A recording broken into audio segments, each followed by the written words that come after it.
चुनौतियां कितनी भी क्यों ना हो, अभाव की मात्रा कितनी ही तीव्र क्यों ना हो, संसाधनों के लिए जूझने की नौबत हो तो भी हम समृद्ध भारत बना सकते हैं।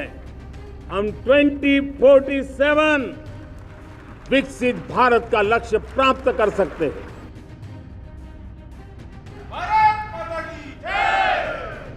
एक वक्त था जब बारिश होती थी तो रफ्तार पर ब्रेक लग जाता था, बर्फबारी होती थी तो एक बड़ा इलाका बाकी देश से कट जाता था। मगर पिछले 10 से 12 सालों में जो बदला है उसकी तस्वीर आपको मेरे पीछे अटल टनल के तौर पर दिखाई दे रही होगी। नमस्कार, मैं हूं राजू राज और हमारी खास पेशकश एक भारत श्रेष्ठ भारत की टीम पहुंच चुकी है हिमाचल के रोहतांग। लेकिन हमारा सफर रोहतांग के अटल टनल पर ही नहीं रुकने वाला। हम दुनिया के सबसे ऊंचे चेनाब रेलवे ब्रिज पर भी जाएंगे, तमाम बड़े प्रोजेक्ट दिखाएंगे जिन पर सिर्फ एक दशक में लोगों की जिंदगी बदल कर रख दी है।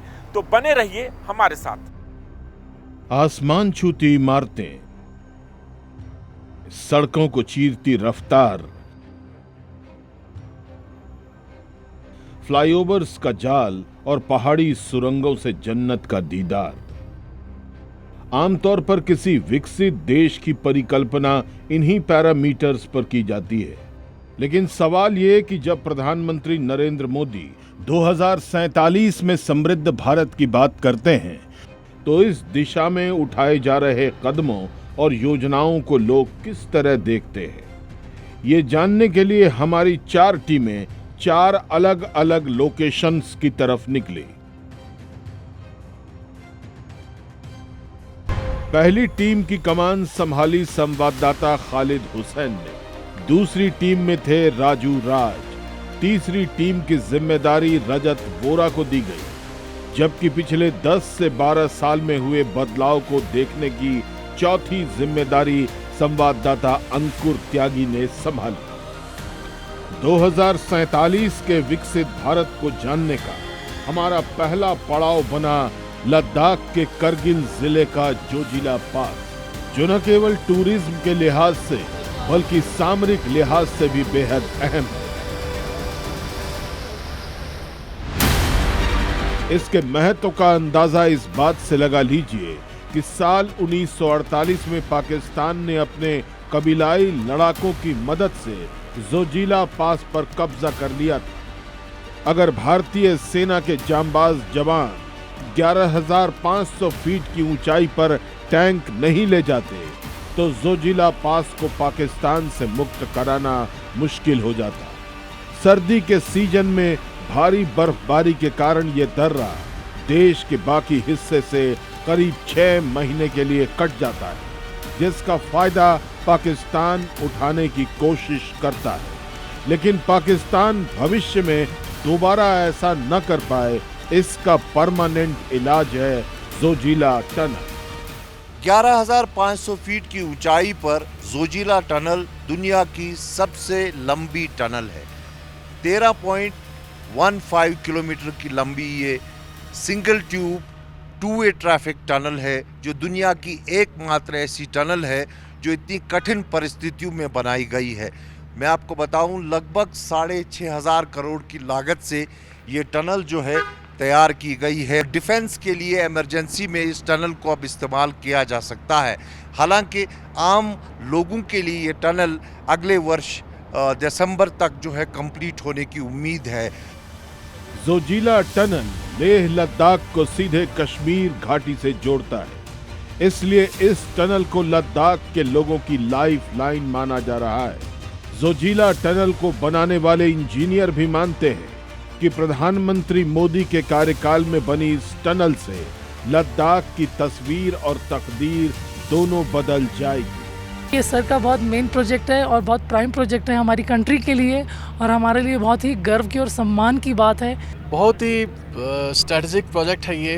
इनफैक्ट नेशन बिल्डिंग में इस प्रोजेक्ट को बहुत पहले होना चाहिए था, लेकिन देर से आए दुरुस्त आए।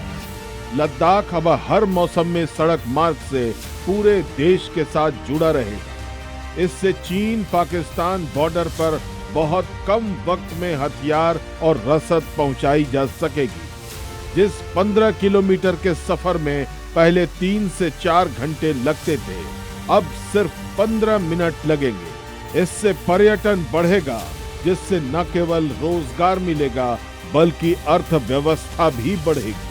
इस वक्त जब नरेंद्र मोदी जी ने जब वादा किया टेंडर देने के लिए, टेंडर दिया भी और कामयाब भी हुआ। आज हम इस मौके पर टेंडर पर ही हम आपसे मुखातिब होकर बात कर रहे हैं, तो हमें खुशी की बात है कि हम उसको सच्चे दिल से हम शुक्रिया अदा करते हैं। यहाँ पे पहुँचा हूँ तो बहुत ही अच्छा लग रहा है। Thanks for government of India, जिन्होंने एक युवाओं के लिए ये एक चीज़ दिया है, ये एक गिफ्ट है नेचर की तरफ से। और स्पेशली थैंक्स हमारे ऑनरेबल प्राइम मिनिस्टर का। जोजिला टनल का शिलान्यास प्रधानमंत्री मोदी ने साल 2018 में किया था, लेकिन इसकी उपयोगिता को देखते हुए काम इतनी तेजी से किया गया कि 8 साल के भीतर 2026 में ही अनौपचारिक रूप से ये टनल शुरू कर दी गई। 1 साल के भीतर भी ये आम लोगों के लिए भी खोल दी जाएगी।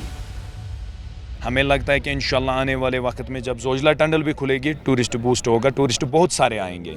हमें इंतज़ार इसी का है कि वो खुलनी चाहिए। ये टनल खुली है जोजिला के लिए, वो लेह लद्दाख के लिए खुशनसीबी है, हमारी भी खुशनसीबी है, क्योंकि हम 6 महीने यहाँ पे वो बेचारे 6 महीने यहाँ पे इंतज़ार कर रहे थे। अब 12 महीने उनके लिए ओपन रहा है। अब वहाँ पे टूरिस्ट जा सकता है, टूरिस्ट में हम भी यहाँ से लेके जा सकते हैं। बताते हैं कि ये अकेला प्रोजेक्ट नहीं है जो 2047 में विकसित भारत का सपना दिखा रहा है। जोजिला की तरह जम्मू के रियासी के लोग भी तब से फूले नहीं समा रहे हैं जब उन्हें दुनिया के सबसे ऊंचे रेलवे ब्रिज की सौगात मिली। चनाब नदी पर बना 359 मीटर ऊंचा ये चनाब रेलवे ब्रिज अपने आप में कई मायनों में खास है। एक तरफ जहां जम्मू कश्मीर के अलग अलग हिस्सों को ये कहीं ना कहीं बल देता है, इकोनॉमी के लिए वाइज बूस्ट करता है, वहीं बात करें तो देश भर के सैलानियों को, यहाँ के लोगों को आसानी से सफ़र करने में भी यहाँ पर कहीं ना कहीं सक्षम बनाता है। और आप यहाँ पर देख सकते हैं कि किस तरह से टेक्नोलॉजी का नायाब नमूना जो है वो यहाँ पर तैयार किया। कई साल इसको बनाने में लग गए, बड़ी बड़ी क्रेन्स। अगर ये आप देख सकते हैं जो ये रेड कलर की, ये दुनिया की सबसे ऊंची क्रेन्स जो हैं वो यहाँ पर मंगवाई गई थी। जानकारों के मुताबिक अगर जम्मू कश्मीर के लिहाज से देखें तो चिनाब नदी के 359 मीटर ऊपर बना ये ब्रिज आजाद भारत का सबसे ऐतिहासिक इंफ्रास्ट्रक्चर है। इसने कश्मीर को पहली बार सीधे रेल नेटवर्क से जोड़ दिया है। अब तक होता ये था कि अगर जम्मू श्रीनगर नेशनल हाईवे भूस्खलन और बर्फबारी से प्रभावित हो गया तो घाटी तक पहुंचने के लिए सिर्फ हवाई मार्ग बचता था। लेकिन दुनिया का सबसे ऊंचा रेलवे ब्रिज बनने से कश्मीर को बाकी देश से सीधे जोड़ने का एक नया रास्ता मिल गया है। प्राउड भी फील होता है। वंदे भारत जाती है, यहाँ से ट्रेन जाती है और हमारे यहाँ पे बना है। हम यहाँ से आके कहीं कश्मीर जा सकते हैं, कन्याकुमारी, एक्स्ट्रा हम ऐसे ट्रैवल कर सकते हैं। बहुत अच्छी हमारे लिए ऐसे प्राउड मोमेंट है। बहुत मुझे अच्छा फील होता है कि मुझे यहाँ पे मुझे कन्याकुमारी से लेके कश्मीर तक जो ट्रैवल करते हैं, मुझे बड़ी सारी दिक्कतें रहती थी पहले कि कहीं पे सामान वगैरह पहुँचाना बहुत मुश्किल रहता था। चिनाब रेलवे ब्रिज के बनने से श्रीनगर, गुलमर्ग, पहलगाम, सोनमर्ग और वैष्णो देवी जैसे पर्यटन स्थलों तक पहुंचना आसान हो गया है। कश्मीर के लोग बताते हैं कि उन्होंने कभी सोचा भी नहीं था कि वंदे भारत जैसी हाईटेक ट्रेन जम्मू कश्मीर में दौड़ेगी। लेकिन अब न केवल वंदे भारत चिनाव पर दौड़ रही है, बल्कि इस रेल ट्रैक पर मालगाड़ी भी चलाई जा रही है, जिससे कश्मीर के सेब से लेकर ड्राई फ्रूट्स तक को देश के बड़े बाजारों में भेजना आसान हो गया है।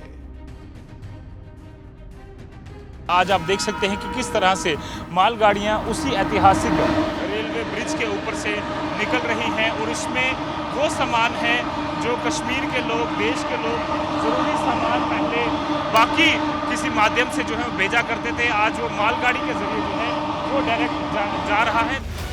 जोजिला टनल और चिनाब ब्रिज की तरह हिमाचल की अटल टनल को भी लोग देश के विकास में मील का पत्थर मान रहे हैं। अटल टनल की नींव यूं तो जून 2000 में तत्कालीन प्रधानमंत्री अटल बिहारी वाजपेयी ने रखी थी, मगर इसके काम ने स्पीड पकड़ी पीएम मोदी के कार्यकाल में। अक्टूबर 2020 में पीएम मोदी ने ही इसे राष्ट्र को समर्पित किया, वरना इससे पहले रोहतांग दर्रा भारी बर्फबारी के कारण 6 महीने बंद रहता था। टनल बनने के बाद लाहौल स्पीति साल भर देश से जुड़ा रहता है। मनाली लेह मार्ग की दूरी करीब 46 किलोमीटर कम हो गई है। सबसे खास बात ये कि अटल टनल के बनने के बाद चीन का बॉर्डर पहले से ज्यादा महफूज हो गया है। देश की सामरिक और राजनीतिक क्षमता को नई मजबूती दी है। सेना के लिए इसका सबसे बड़ा फायदा यह है कि खराब मौसम और भारी बर्फबारी के दौरान सैनिकों को हथियार और रसद सामग्री बिना रुकावट पहुंचाई जा रही है, जिसके चलते चीन की सीमा और भी मजबूत हो गई है।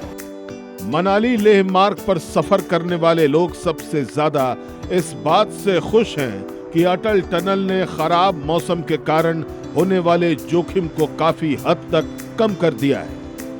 इसके लिए स्थानीय ड्राइवर से लेकर टूरिज्म इंडस्ट्री चलाने वाले तक पीएम मोदी का शुक्रिया अदा कर रहे हैं। हम शुक्रिया अदा करते हैं मोदी जी का, जिन्होंने इतना फास्ट ये काम करवाया। चलो बहुत बड़ा काम था। हम तो उनका थैंक्स ही करना चाहेंगे कि ये जो हमारे तो बैकअप बोन है, बूस्ट है हमारे लिए हर तरह से, चाहे वो टूरिज्म से ले हो, चाहे हमारे जो एक, हाँ मैं ये कहूँगा, जब हमारी जो फसल जो भी जाते थे रोहतांग से होकर जाता था, कई बार क्या होता था गाड़ियाँ गिर जाती थी, कई बार रोड ब्लॉक हो जाता, तो वहीं पे फेंकना पड़ता था। अब क्या है कि 1 घंटे में हम मार्केट में, लोकल मार्केट में भी हम अपने वेजिटेबल्स को डाल सकते हैं। तो हम तो उनका थैंक्स करना चाहेंगे। होटल व्यवसायी प्रदीप ने बताया कि अटल टनल बनने के बाद स्थानीय होटल इंडस्ट्री में 40 से 50% का बूम आया है, टूरिज्म बढ़ा है। लेकिन सबसे चौंकाने वाली बात हमें बताई लाहौल के किसान ओम प्रकाश ने, जिन्होंने कहा कि अटल टनल से उनकी कमाई बढ़ गई है।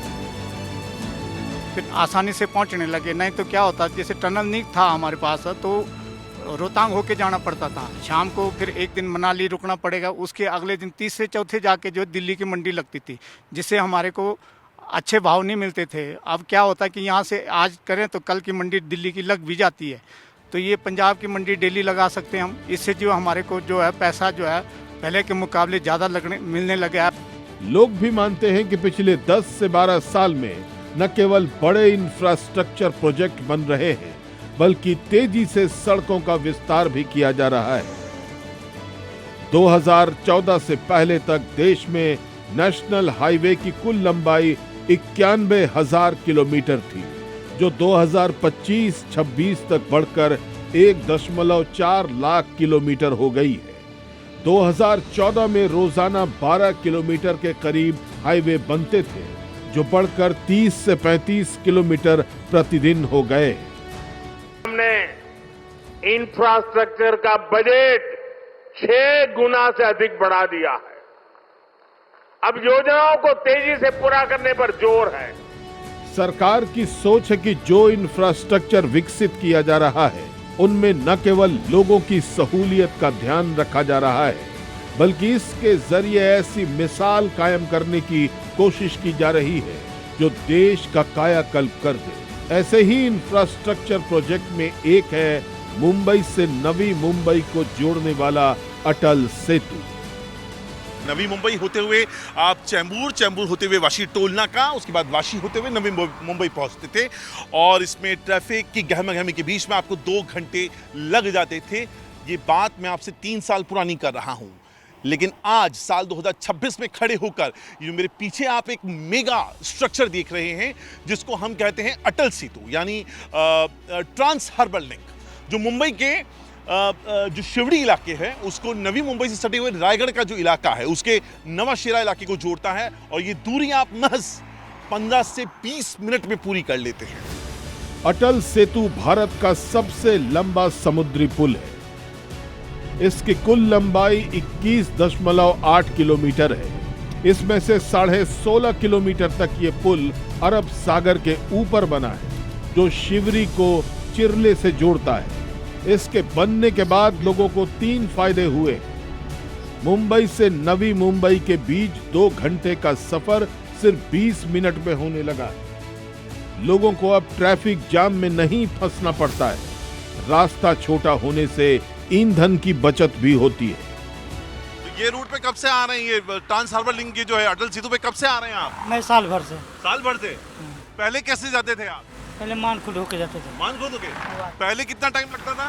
पहले लगता था 2 घंटा, ट्रैफिक रहेगा था 2.5 घंटा भी। अच्छा, और अभी? अभी तो आधा घंटा पहुंच जाते हैं मैक्सिमम। क्या आसान हुआ है? जिंदगी कितनी आसान हुई है? बहुत आसान हुई है। पहले तो हम लोग पनवेल से निकलेंगे वाशी, चंबूर, चंबूर से फिर आएंगे मस्जिद बंदर। कितना टाइम लगता था पहले? उधर से तो 2.5-3 घंटा। 2.5-3 घंटा? हाँ, अभी तो 1 घंटे में पहुंच जाते हैं पनवेल। मतलब इस ब्रिज पे कितना टाइम लगता है? ब्रिज पे 15-20 मिनट। 15-20 मिनट? हाँ।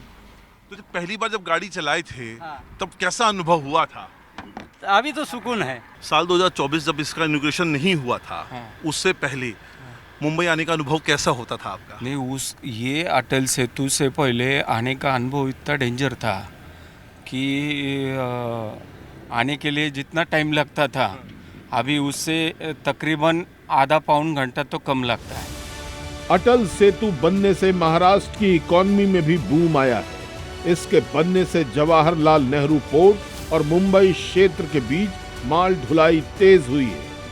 साथ ही मुंबई के उपनगरों में निवेश का माहौल बना है। इसलिए लोग भी मानते हैं कि 2047 तक भारत विकसित तभी हो पाएगा जब ऐसे कई और प्रोजेक्ट्स पर काम किया जाए। ब्यूरो रिपोर्ट, जी मीडिया।